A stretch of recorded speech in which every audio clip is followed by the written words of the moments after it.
Bonjour à tous. Aimer quelqu'un, c'est être tout entier dévoué à cette personne.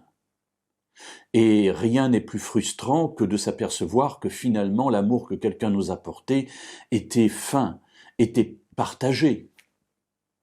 Ainsi, on a un bout de son cœur d'un côté, un bout de son cœur de l'autre.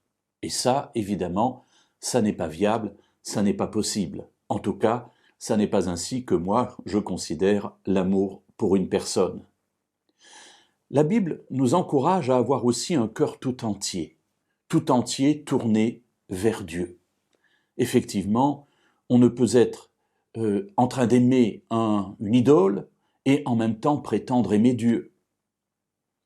C'est pour cela que toute la Bible nous encouragera à donner notre cœur tout entier à Dieu, c'est-à-dire à accepter qu'il entre dans notre vie et qu'il remplisse tous les aspects de notre vie, et non pas simplement ce qu'on pourrait appeler l'aspect spirituel. Non, notre manière de vivre, notre manière de manger, notre manière de boire, notre manière de travailler, notre manière d'être en relation avec les autres, tout cela doit être rempli de la présence de Dieu.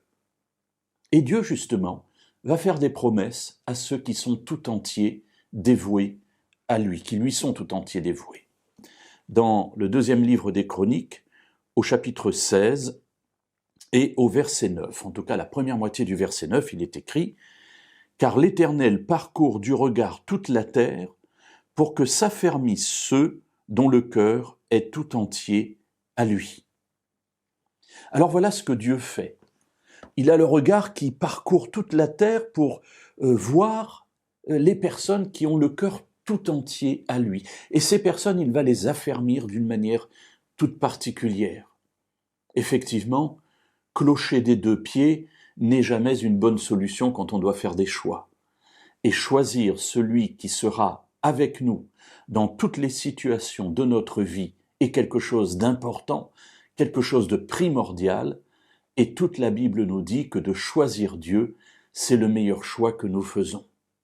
Alors du haut du ciel, il regarde, il attend que nous prenions cette décision de lui donner toute notre vie pour qu'il puisse y entrer, en faire sa maison et affermir notre existence parce que lui, le Dieu éternel, le Dieu créateur et le Dieu sauveur, nous conduira dans toutes nos actions.